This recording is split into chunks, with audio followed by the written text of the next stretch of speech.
বাচ্চারা চিকেন খেতে এতই পছন্দ করে যে মাঝে মাঝে যদি তাদের নতুন কিছু রান্না করে দেওয়া যায় তাহলে তো কোনো কথাই নেই। বাচ্চাদের কথা মাথায় রেখে আজকে আমি তাদের জন্য ক্রিমি তাওয়া চিকেন তৈরি করে দেখাবো। ক্রিমি তাওয়া চিকেন তৈরি করার জন্য এখানে আমি 600 গ্রাম চিকেন বড় টুকরো করে কেটে ভালো করে ধুয়ে নিয়েছি।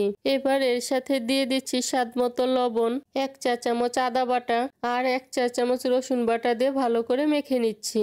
মেখে নেওয়া হয়ে গিয়েছে। এবার এটাকে আমি এভাবেই 10 মিনিটের জন্য রেখে দিব। এবার ক্রিম তৈরি করার জন্য বাটিতে নিয়ে নিচ্ছি 1 কাপ টক দই আর 2 টেবিল চামচ ক্রিম দিয়ে ভালো করে মিশিয়ে নিচ্ছি। ক্রিমটা দইয়ের সাথে ভালো করে মিশিয়ে নেওয়ার পর এবার এর সাথে দিয়ে দিচ্ছি আধা চা চামচ লবণ, 1 চা চামচ ধনে গুঁড়ো, 1 চা চামচ লাল মরিচের গুঁড়ো, 1 চা চামচ ভাজা জিরে গুঁড়ো, আধা চা চামচ গরম মশলার গুঁড়ো ও 1 চা চামচ কসুরি মেথি দিয়ে ভালো করে মিশিয়ে নিচ্ছি। মশলাটাকে ভালো করে মিশিয়ে নেওয়ার পর এবার এর মধ্যে 1 চা চামচ কালো গোলমরিচের গুঁড়ো দিয়ে আবারও খুব ভালো করে মিশিয়ে নিচ্ছি। এখন তৈরি করে রাখা এই মিশ্রণটা চিকেনের মধ্যে দিয়ে আবারও খুব ভালো করে মেখে নিচ্ছি। এখন মেখে নেওয়া এই চিকেনটাকে 1 ঘন্টা ঢাকনা দিয়ে ঢেকে রাখবো।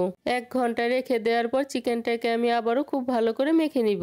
এখন রান্নার জন্য প্যানে পরিমাণ মতো তেল দিয়ে তেলটাকে গরম করে নিচ্ছি। খুব বেশি তেল দিতে হবে না, 2 টেবিল চামচের মতো তেল দিয়ে তেলটাকে আমি গরম করে নিয়েছি।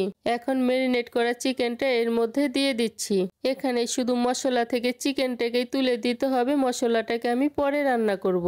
কারণ মশলা সহ যদি চিকেনটাকে ভাজতে যান মশলাটা কালো হয়ে যাবে, চিকেনটা কিন্তু কাঁচাই থেকে যাবে। এখানে আলাদা করে কোনো রকম জল দিব না, কারণ চিকেন থেকে যে জলটা উঠবে সেটা দিয়ে চিকেনটা খুব ভালো মতো সিদ্ধ হয়ে যাবে। এখন চুলার আঁচটা লোতে রেখে সময় নিয়ে লালচে করে ভেজে নিতে হবে। প্রায় 10 মিনিটের মতো ভেজে নেওয়ার পর চিকেনের কালারটা চেঞ্জ হয়ে গিয়েছে আর কিছুটা নরম হয়ে গিয়েছে।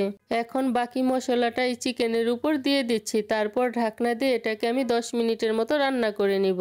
আর এই 10 মিনিটের মাঝে চিকেনটাকে আমি আরো একবার উল্টে দিব। প্রায় 10 মিনিটের মতো ঢাকনা দিয়ে ঢেকে রাখার পর চিকেনটা সিদ্ধ হয়ে ক্রিমি ভাব হয়ে এসেছে। এবার উপর থেকে ছড়িয়ে দিচ্ছি কিছু কাঁচামরিচ কুচি, ধনে পাতা কুচি আর কিছু লেবুর স্লাইস দিয়ে দিব। তারপর ঢাকনা দিয়ে 5 মিনিট স্ট্যান্ডিং টাইমে রেখে নামিয়ে নিব। ব্যাস তৈরি হয়ে গিয়েছে বাচ্চাদের জন্য ক্রিমি তাওয়া চিকেন। আজকের এই সহজভাবে তৈরি ক্রিমি তাওয়া চিকেনের রেসিপিটি যদি ভালো লেগে থাকে তাহলে আমার চ্যানেলটিকে সাবস্ক্রাইব করে পাশে থাকা বেল আইকনে প্রেস করতে ভুলবেন না। এতে করে আমি যে নতুন নতুন রেসিপি আপলোড করব সবার আগে নোটিফিকেশন আপনি পেয়ে যাবেন।